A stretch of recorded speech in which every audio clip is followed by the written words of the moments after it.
The chain-drive garage door opener rattled overhead, sending a metallic vibration through the exposed rafters.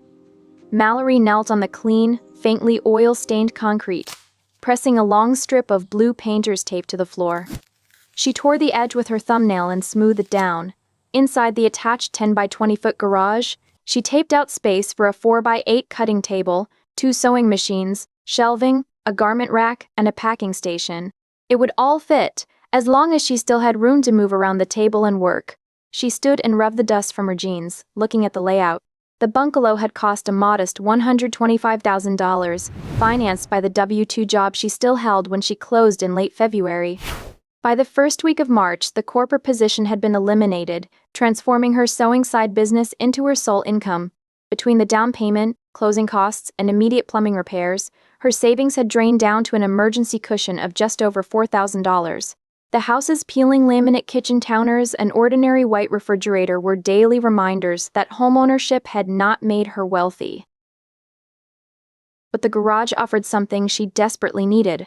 Her 9 by 10 second bedroom was already choked with her desk, a pattern archive, a customer garment rack, and shipping supplies. Its narrow doorway made bringing in a professional cutting setup impractical. The garage, left with insulated walls and a fixed electric heater on its own circuit by the previous owner, was the only place capable of holding a complete flow for alterations and small batch sewing work. Once the workspace was set, her car would remain in the driveway. Her phone buzzed in her back pocket. It was her older brother, Todd. "Hey," he said, the sound of wind and traffic rushing through the speaker. "Are you at the house?" "Just measuring the garage for the equipment," Mallory said, nudging the tape with her sneaker to make sure it was straight. "Perfect. Listen, Mom and Dad are in the final push with the North Olmsted house. Can I put a few things in your garage for a week?" He didn't ask whether she had the space, or whether the layout she was currently measuring would be disrupted. He had heard garage and translated it into available square footage. His Westlake house was busy, he explained. The kids had taken over the basement with their gaming monitors and sports gear. "Sure," Mallory said. The automatic response slipped out before she could catch it. It was the reflex of the youngest sibling, the dependable one who absorbed inconvenience before anyone had to ask twice. Only after she agreed did she ask, "What's a few things?" Todd arrived an hour later in his SUV. He unloaded 3 heavy cartons of college textbooks and old papers, a massive canvas hockey bag, and a disassembled second-hand table and chair set. He insisted the furniture might be worth something to a restorer someday. "You always make things easy, Mel," he said, clapping her on the shoulder before climbing back into the driver's seat. He had to get back to their parents' house.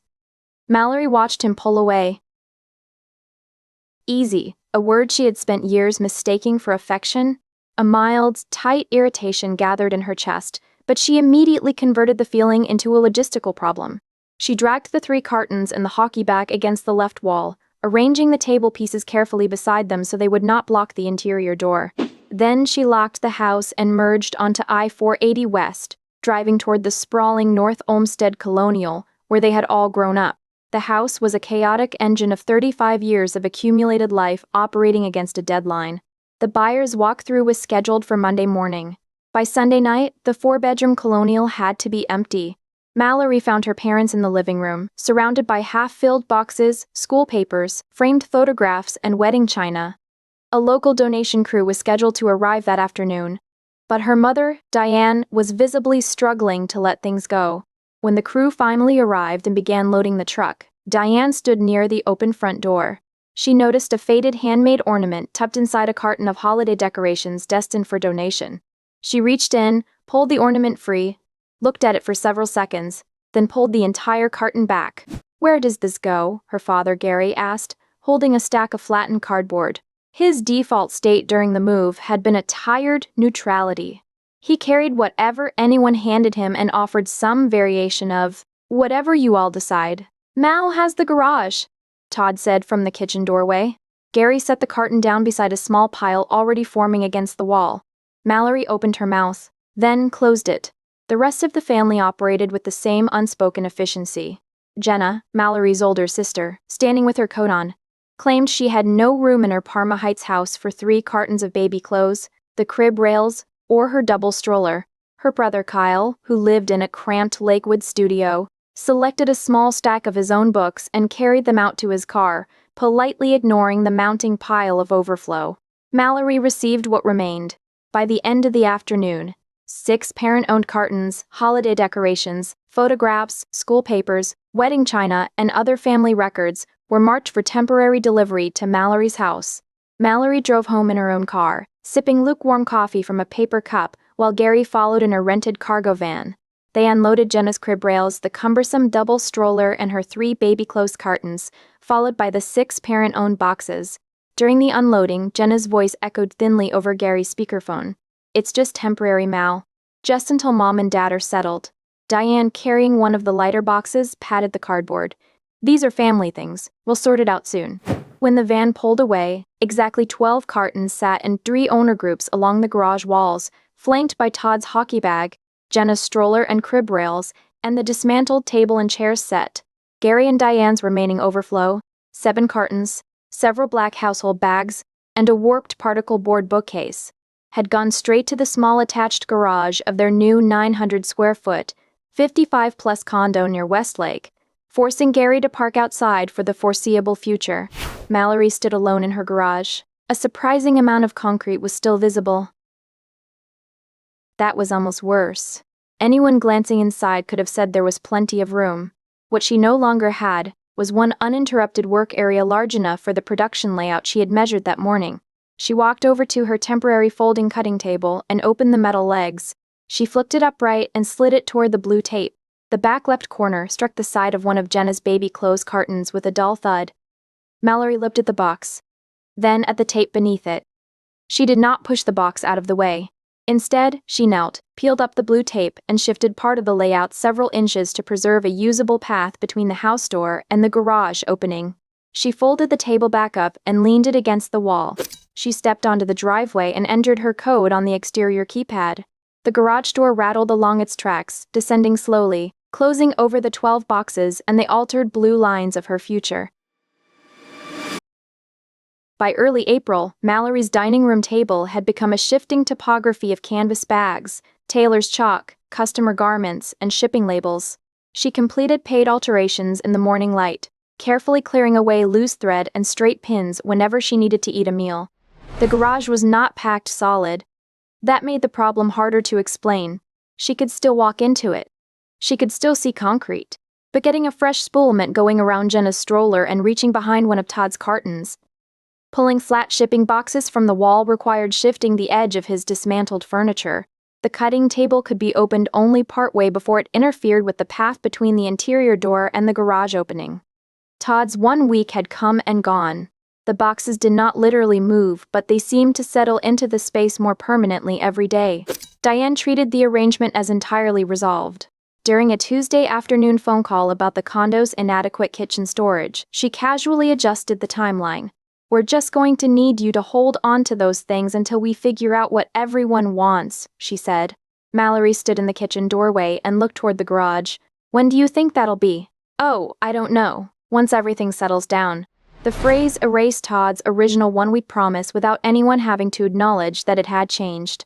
When Mallory gently mentioned the growing lack of usable workspace to her siblings, they responded with the firm logic of people whose own houses were already arranged to their liking. Todd pointed out that Mallory was the only one with a practical garage. Jenna texted a litany of her own constraints: her remote work setup, 3 children, and a Parma Heights house that lacked a finished basement. Their limitations were real, so was Mallory's cutting table. Yet every conversation ended with the assumption that her business could bend more easily than their households. She was beginning to recognize that nobody was waiting for her permission anymore, but she still searched for a solution that would allow everyone to feel accommodated.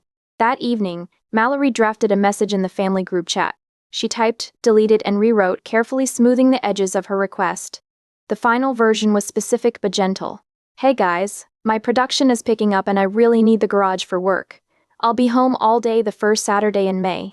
Could everyone plan to come by and collect their things?" She offered the entire Saturday so no one would have to coordinate around anyone else. It was resistance, but it was packaged entirely in their convenience. The replies came back one by one. Todd replied, "We'll try." Jenna wrote, "May is crazy for us. I can't promise that Saturday." Mom contributed only a red heart reaction. Dad did not respond at all. Mallory took the silence that followed as agreement. As far as she was concerned, the Saturday was settled. She expected them to come. Later that night, Kyle sent a private text. "Just confirming I don't have anything in that pile, right?" "Right," Mallory replied. "Cool." He offered no public defense in the main chat. Mallory set the phone down. When the first Saturday in May arrived, she borrowed a rusted two-wheel hand truck from her neighbor Ruth Ann. Before breakfast, she cleared her car from the driveway, made a pot of coffee, and raised the garage door. She worked methodically. She wheeled Todd's hockey bag and 3 cartons to the left side of the threshold, rotating the table pieces so they could be loaded without further disassembly. She grouped Jenna's crib rails, the double stroller, and the 3 baby clothes cartons on the right. She lined up the 6 parent-owned archive cartons in the center. She even gathered the loose hardware for the crib and table, sealing it in clear plastic bags with neatly written labels so no one could reasonably claim the belongings were unready. Then she waited. The coffee cooled in her mug. The morning chill burned off as sunlight crept across the concrete floor. Down the street, neighborhood lawnmowers sputtered to life, droned in the distance, stopped for lunch, and started again. The hand truck stood parked and entirely useless beside the 3 untouched owner groups. Todd sent no update. Jenna never arrived. Diane did not call. Gary never appeared. At 5:30, the shadows in the driveway had lengthened. Mallory stared at the neat stacks, accepting that her waiting had simply consumed another workday. Alone, she began reversing the preparation. The table pieces had to be turned diagonally to fit back along the wall. She stopped at the threshold, breathing hard to tighten the strap around Todd's heavy carton of college books. Ruth Ann walked up the driveway to retrieve the hand truck. She looked at the boxes, then at Mallory. "Moving again?" "No," Mallory said, wiping her forehead. "Just temporary." Mallory wheeled the final carton back inside. Mallory heard her own voice echo faintly in the garage and realized how little she believed the word temporary anymore. Inside the house, enough canvas to make 12 bags waited on the dining chair, still uncut. Her dining table setup could support alterations and small runs. It could not support the volume she was starting to receive if the garage remained unavailable. Choosing to wait was beginning to cost her income. That night, she found a listing for a small private maker workroom in an older mixed-use commercial building along the central Brook Park Road corridor. The room was basic and permitted quiet textile work. Rent was $475 a month, utilities included. The landlord required a 6-month commitment running from May through the end of October. The total was a fixed $2,850. Mallory signed a digital lease from her phone. She did not tell the family. She still hoped to solve the conflict privately, preserving her reputation as the daughter who never made life difficult. Before she went to sleep, Mallory stepped onto the driveway and entered her code on the exterior keypad. The door lowered over the untouched boxes. She had chosen a costly private workaround, bought because she could not yet bring herself to insist on the word no. The commute from the Garfield Heights bungalow to the central Brook Park Road corridor took roughly 15 minutes in ordinary off-peak traffic. Driving west on I-480, Mallory told herself the 6-month lease she had just signed was a sensible investment. A way to buy peace while her family settled. The space was useful, but tight. It was large enough for her 4x8 cutting table, 2 sewing machines, a garment rack, fabric shelving, and a packing station. At home, she could use the dining room for one stage of a job at a time, but every changeover meant clearing garments, folding equipment away, and setting everything up again before she could continue. With a regular alteration in canvas orders coming through, those repeated resets had begun eating into the hours she needed to keep work moving on schedule. Here, the entire workflow could stay in place. There was little spare room once everything was set up, but for her normal workload, the studio functioned.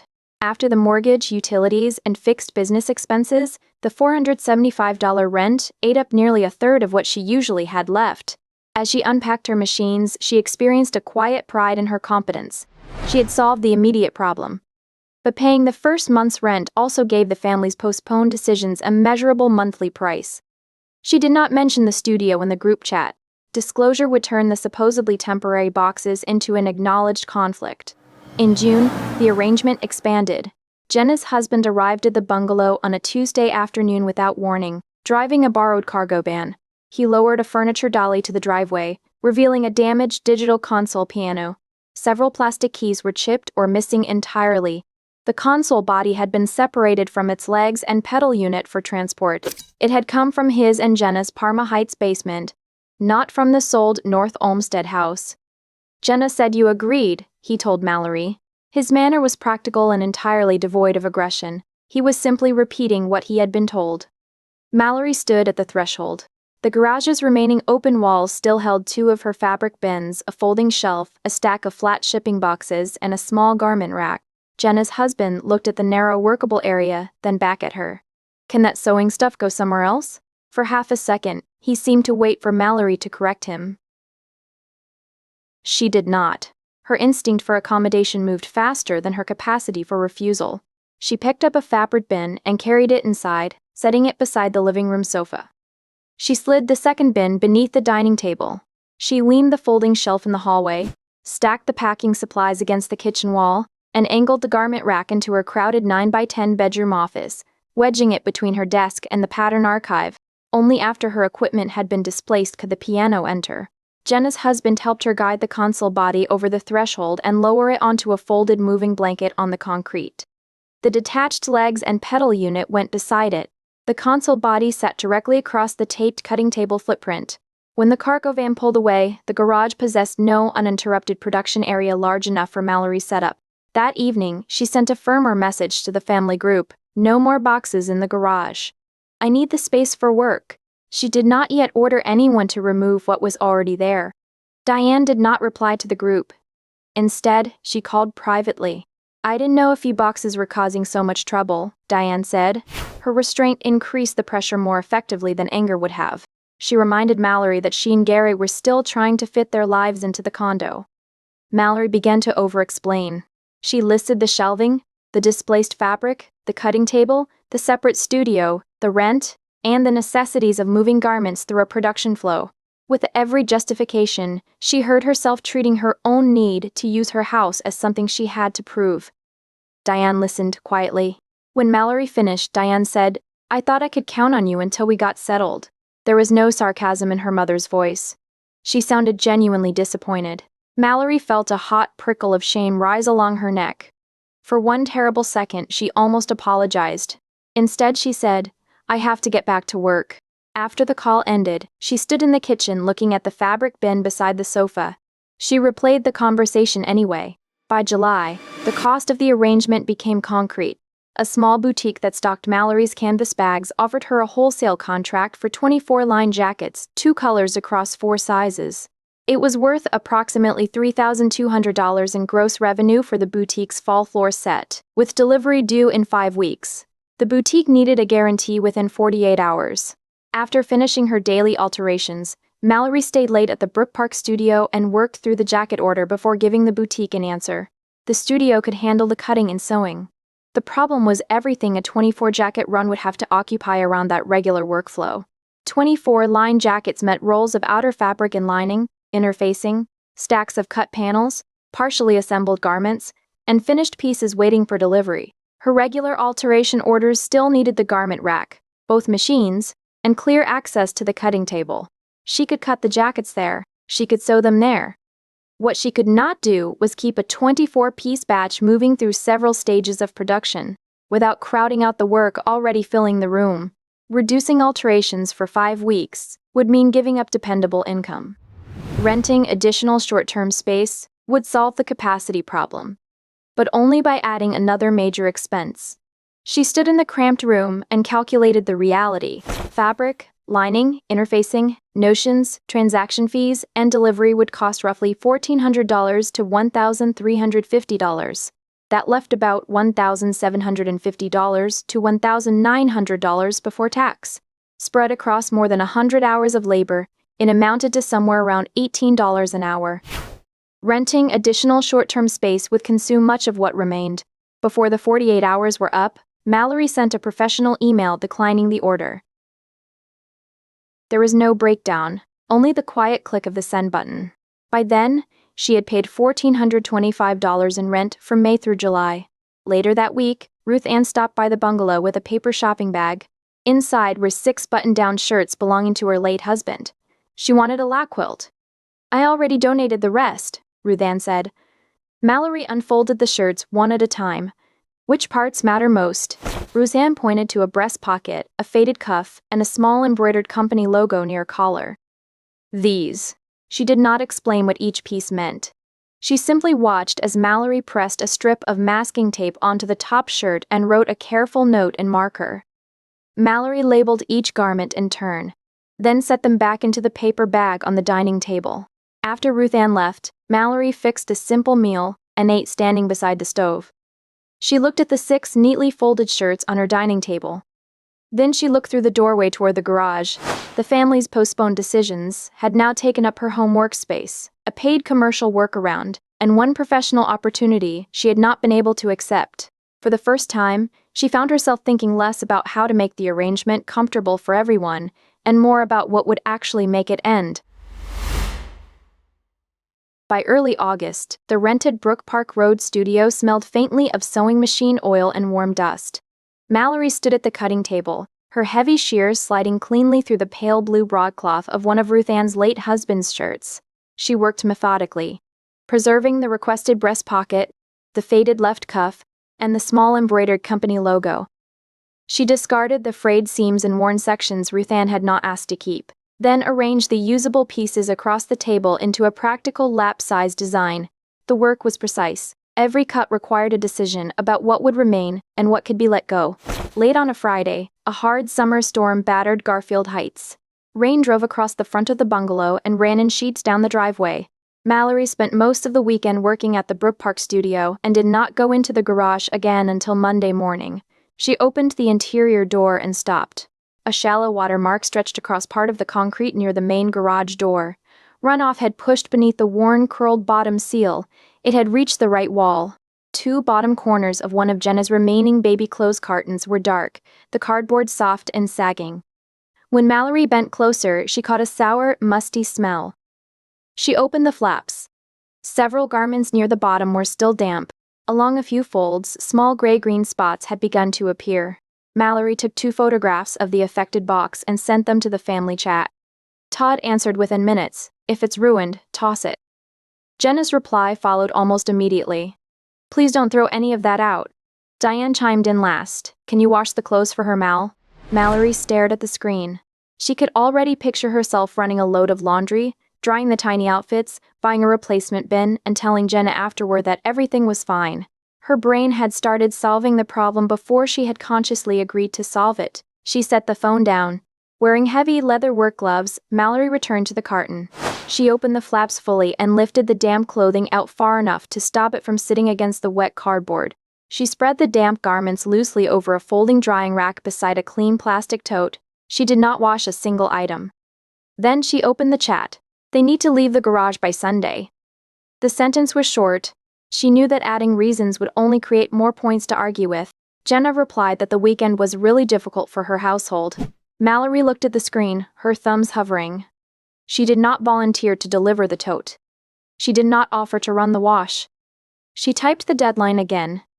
They need to leave by Sunday. By Saturday evening, the clothes were dry to the touch, and Mallory returned them loosely to the tote. When Sunday arrived, Mallory remained inside the house. She did not clear the driveway before breakfast. She did not borrow a hand truck or stage the belongings at the threshold. She did not brew coffee for an imaginary moving crew. She sat at her dining table, pinning a hem. At 3 in the afternoon, Jenna's husband pulled into the driveway in the family's mid-size crossover. Mallory walked out to meet him. The back of his vehicle was crowded with child car seats, soccer gear, and reusable grocery bags. There was enough room for the plastic tote. There was not enough room for the crib rails, the heavy stroller, the console body and its detached parts, or the 2 intact baby clothes cartons still in the garage. He seemed mildly inconvenienced by the errand but not hostile. "Did anything else get wet?" he asked, hoisting the tote. "The rest is dry," Mallory said, standing back, "but Jenna still needs to schedule a pickup." He nodded. He loaded the tote and drove away. Mallory stood in the driveway. Jenna's baby clothes group now consisted of 2 intact cartons. One owner's property had actually left because Mallory had attached a date to the request and repeated it instead of replacing it with another offer. Relief came first, then fear. She could already imagine Jenna calling Diane. She could imagine the description: cold, difficult, making a big deal out of nothing. Mallory let the feeling sit in her stomach. Later that afternoon, after the concrete had dried, Mallory replaced the garage door's worn bottom seal and installed a low rubber threshold. For the final check, she closed the door and let water from the garden hose run across the driveway toward the threshold for several minutes. The inside edge stayed dry. 2 days later, she stood in the center of the garage and inventoried the visible owner groups without opening any sealed boxes. Todd, Jenna, Mom and Dad. Then she drafted a new group message, this time with an exact consequence attached. Please pick up everything that belongs to you by September 15. I'll be home that day from 9 to 6. Anything left after that date will be moved, nothing discarded, to a nearby climate-controlled storage unit for October. I'll provide pickup times, and every owner will need to remove their property by October 31. The garage becomes my workroom in October. The replies trickled in. Todd joked about her eviction notice, then wrote, "Fine. If I can't get there, move mine." Jenna called the deadline unnecessary before adding, "Okay, if we don't make the 15th, move ours. We'll need a Saturday to pick it up." Gary wrote, "If we don't get there, move everything marked Mom and Dad. I'll handle pickup." Diane finished with, "All right, move ours if Gary can't get there." Mallory saved screenshots of the thread. She did not soften the dates. She did not offer to make disposal decisions for anyone. As the week progressed, ordinary family messages resumed in the chat. No one asked for a pickup appointment. Back at the Brook Park studio, Mallory worked on a navy dress for a librarian who was leaving that weekend for her cousin's wedding. She took in the waist where she had pinned it during the fitting, narrowing the dress just enough to give it shape without changing the way the skirt fell. At home, the garage remained unchanged. The date on the calendar moved closer.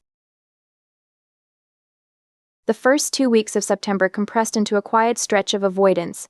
On Mallory's kitchen wall calendar, the 15th remained squared in red ink. In the family group chat, ordinary digital life continued unabated. Todd sent updates about his kids' soccer tournament schedules. Diane shared a link to a baked tzatziki recipe. Jenna complained about traffic on I-480. Gary remained mostly silent. No one requested a pickup appointment. No one mentioned a truck, a Saturday, or the garage.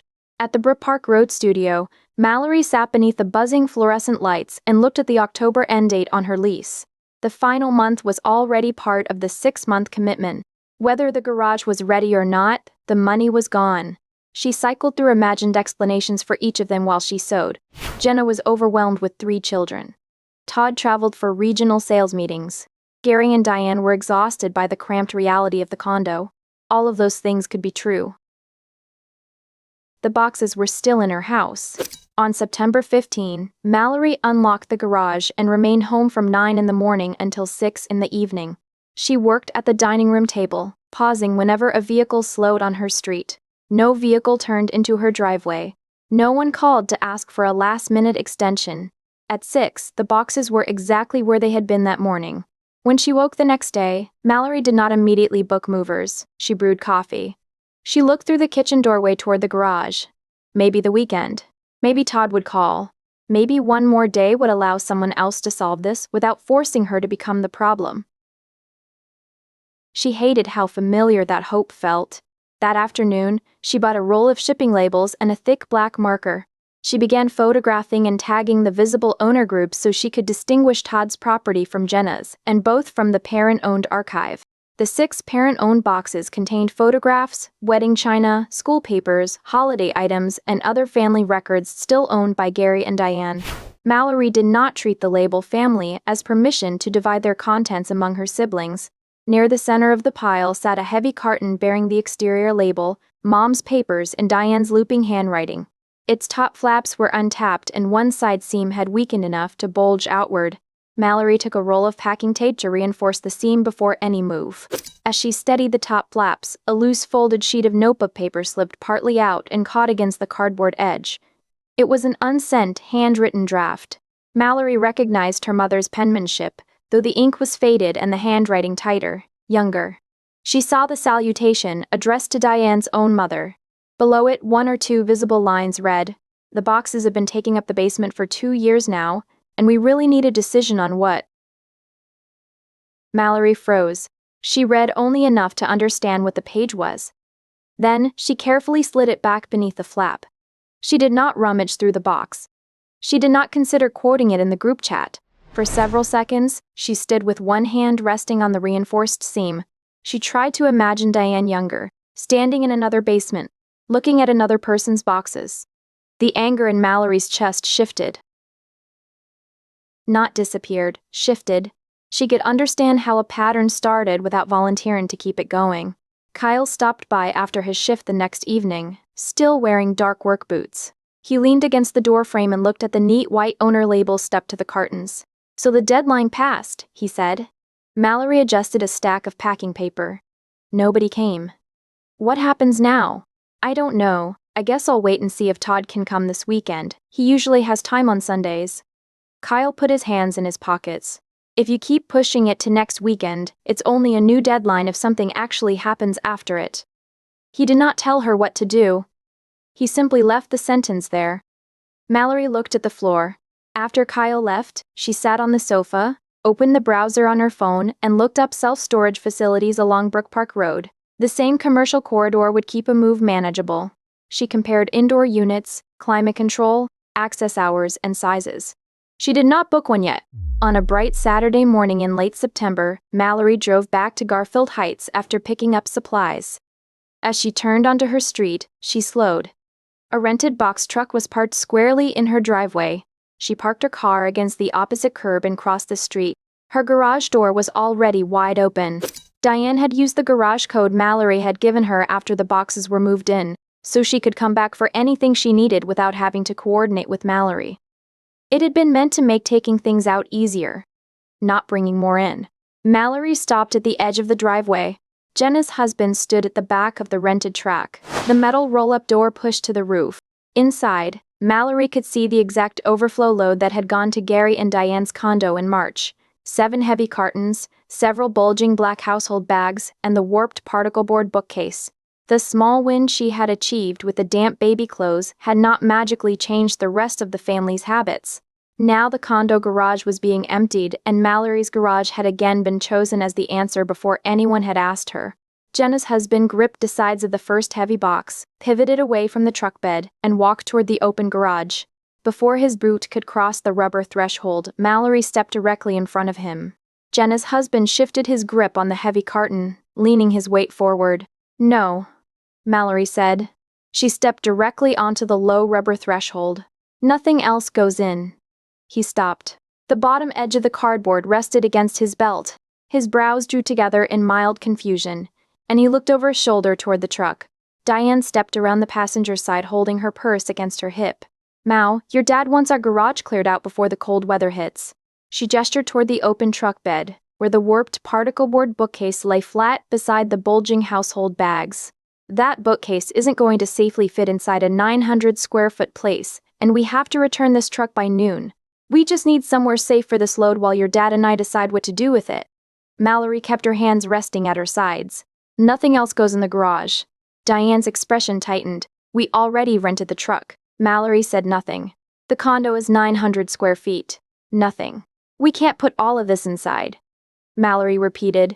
"Nothing else goes in the garage." Diane let out a sharp breath. "Well, what are we supposed to do with the truck?" The question hung in the cool, late September air. Mallory could already hear herself offering the storage place on Brook Park Road. She could give Diane an address. She could tell Jenna's husband to follow her there. She could absorb the logistics one more time and turn the confrontation into another favor. Her mouth opened, then closed. "I don't know," she said. The words frightened her more than the refusal had. She could feel her pulse in her throat. She pressed her lips together and let the silence stand. Jenna's husband looked between them, waiting. Diane stared at Mallory for a long moment. "Put it back," she told him. He turned around. The heavy box slid back onto the truck's metal deck. He pulled the roll-up door down with a loud clatter and secured the latch. Diane climbed into the passenger seat and shut the door. She left without the ordinary goodbye that usually signaled the family relationship was intact.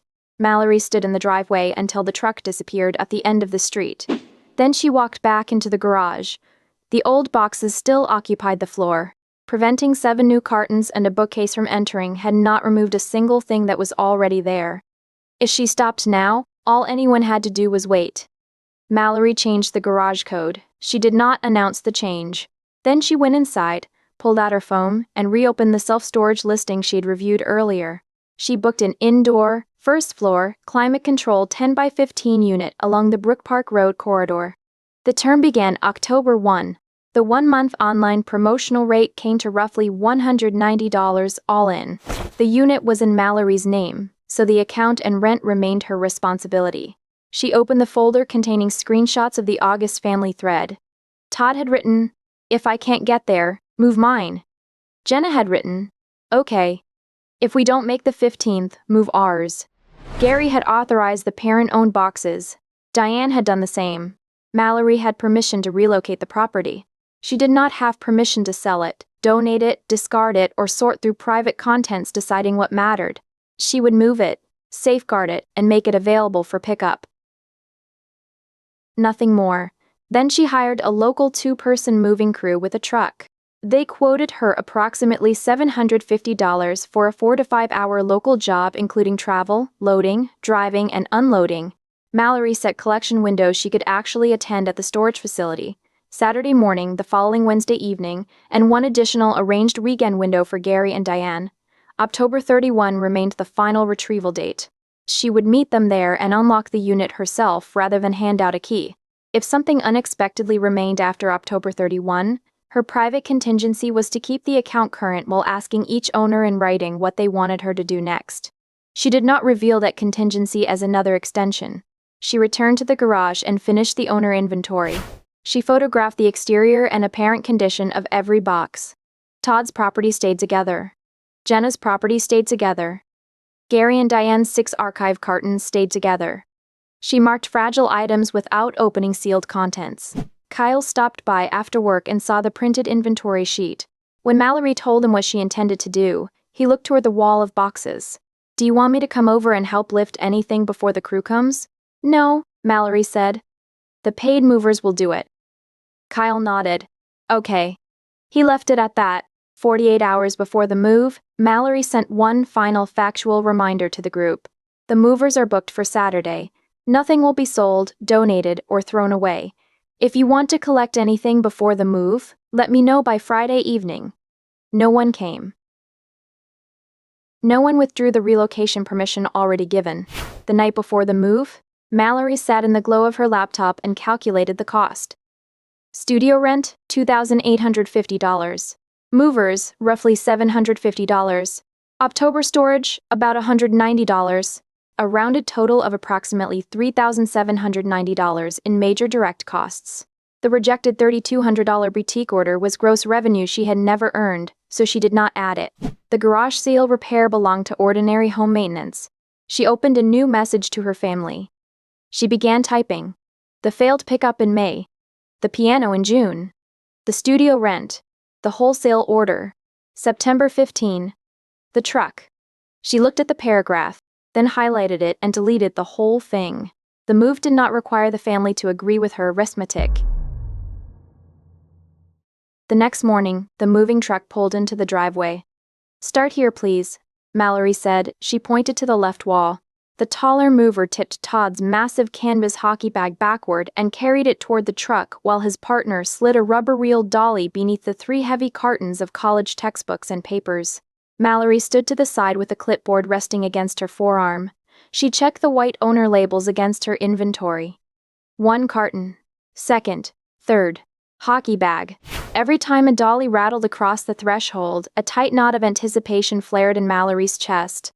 The objects themselves still invited exceptions. Todd's table might actually be worth something someday. Jenna had once saved those baby clothes for a reason. Her parents' cartons held decades of family history. For months, the easiest rule had been to leave every decision in place until the owner felt ready to make it. The movers did not care about any of that. They cared whether a box was labeled, whether it was stable, and where Mallory wanted it to go. The crew moved to Jenna's pile. The crib rails had to be matched and bound with stretch wrap so the pieces would not slide apart. The heavy double stroller refused to collapse completely, its plastic wheels catching awkwardly on the dolly's frame. Then came the damaged digital console piano. It required both movers. One took one end of the console body while the other took the opposite end. They carried it sideways through the garage opening and down the driveway. Afterward, they returned for the detached legs and pedal unit. Mallory checked each piece off her inventory. The 2 intact baby clothes cartons went next. The contents of the damaged third carton had already gone home in August. Todd's disassembled second-hand table and chair set followed. Mallory recorded its departure with a neat checkmark. She did not make a joke to the movers about whether the furniture was actually worth restoring. It did not belong to her. Finally, the men reached the 6 parent-owned cartons. Mallory had labeled them clearly for Gary and Diane. She did not attempt to open them and divide 35 years of school papers, photographs, wedding china, or holiday decorations among her 4 siblings. The archive remained her parents' responsibility. As the men worked, the concrete floor began to widen. For months, the garage had functioned as a series of interrupted paths. Now gray flooring appeared between the owner groups, then larger rectangles. Dust and cardboard fibers outlined the places where cartons had sat through spring and the long, humid summer. Notably absent from the moving load were the warped particle board bookcase and the 7 additional cartons from Gary and Diane's condo. Those items had never crossed the threshold. During a brief pause while the movers rearranged the truck bed, Mallory leaned against the garage frame. She pulled her phone from her pocket and opened the family group chat. The screen was quiet. A sudden temptation gripped her. She could type everything now. She could make the entire case one last time and send it before the final box left. Mallory unlocked the keyboard. Her thumb hovered. Then she locked the screen and slid the phone back into her pocket. The movers returned. Near the center of the remaining stack sat Diane's paper box, its side seam still reinforced with the packing tape Mallory had applied weeks earlier. She remembered the folded letter that had slipped partly out, her mother complaining to her own mother about boxes in a basement. Mallory left the carton exactly as it was. "Miss?" the taller mover asked. He pointed to a carton marked in red. "This one says fragile." "That's the wedding china," Mallory said, stepping forward.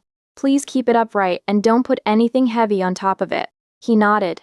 The last parent-owned carton rolled onto the moving truck. The rear door came down with a metallic rattle. For the first time since the first week of March, the full 10 by 20-foot concrete floor was visible. The moving truck pulled out of the driveway, the engine rumbling down the residential street. Mallory walked to the corner of the garage and picked up a stiff-bristled push broom.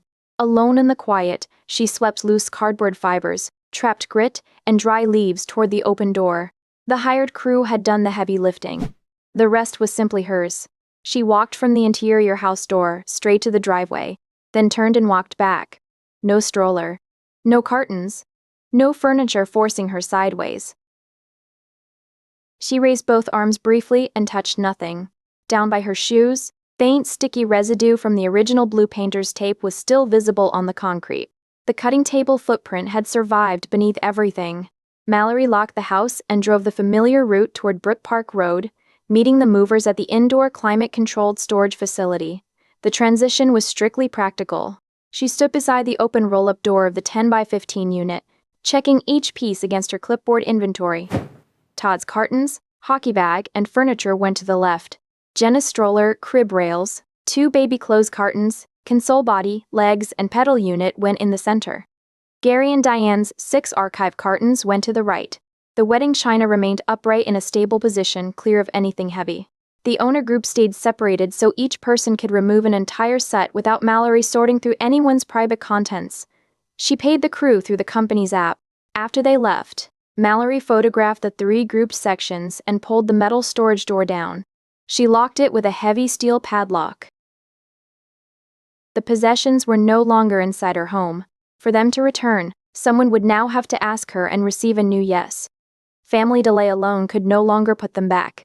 At the Garfield Heights bungalow, late afternoon light stretched across the driveway. Mallory entered the new code on the exterior keypad. The garage door rattled upward. Satisfied that the new code worked, she stepped inside and pressed the wall control. The door descended. Nothing obstructed the track. She did not start moving her workspace home yet. For the moment, an empty, secure workspace was enough. Standing in the kitchen, Mallory opened the family group chat and composed one concise message.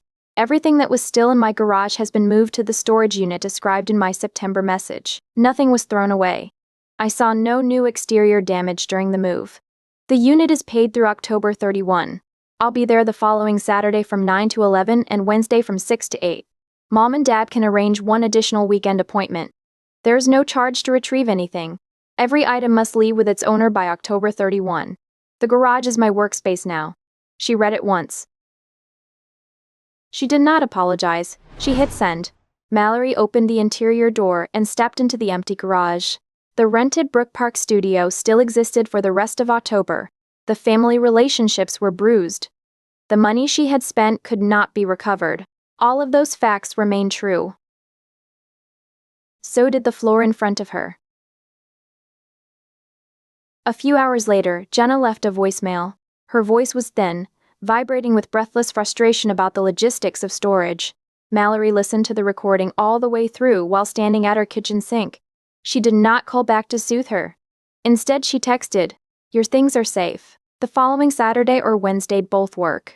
On Saturday morning, Mallory unlocked the climate-controlled unit for Jenna's husband. He arrived in the same borrowed cargo van he had used to deliver the piano in June. The rear had been cleared for the pickup. Mallory stood near the steel door while he carried out the crib rails, the heavy double stroller, the 2 intact baby clothes cartons, the damaged console body, the detached legs, and the pedal unit. Mallory took the opposite end of the console body while he carried it to the van. When he drove away, Jenna's section of the unit was empty. Diane maintained complete silence for 3 more days. On Tuesday afternoon, a single message appeared. "I thought I could count on you." It was a small echo of the earlier call. Mallory opened the keyboard. She began typing a justification of the studio expenses. Then deleted it. She answered, "You can count on me. You just can't use my garage for storage." She did not reopen the negotiation. The following evening, Todd came for his pile. He arrived with the rear seats of his SUV folded flat. He loaded the 3 cartons first, then the hockey bag. He paused for a long moment over the disassembled table and chairs set before finally dragging the pieces toward the vehicle. The physical inconvenience Mallory had absorbed since March now belonged to him. During the additional weekend appointment, Derry arrived in his crossover with the rear seats folded down. He carried the 5th carton to the crossover and came back for the wedding china last. He stood for a moment beside the empty section of the unit, rubbing one hand across the back of his neck. "We should have taken care of this sooner," he said. Mallory looked at him. Gary glanced toward the cleared section of the unit. "You warned us." Then he picked up the china box and carried it out. Before October 31, the unit was empty. Mallory verified that nothing had been left behind, closed the account, and filed the final receipt with her printed inventory. The temporary storage arrangement was over. The garage remained hers. At home, she scrubbed the faint watermark from the concrete floor, inspected the replaced bottom seal, and ran another controlled water test toward the threshold. The inside stayed dry. That evening, Kyle walked up the driveway carrying a cordless drill. "Where do you want the workbench?" Mallory pointed to the left wall.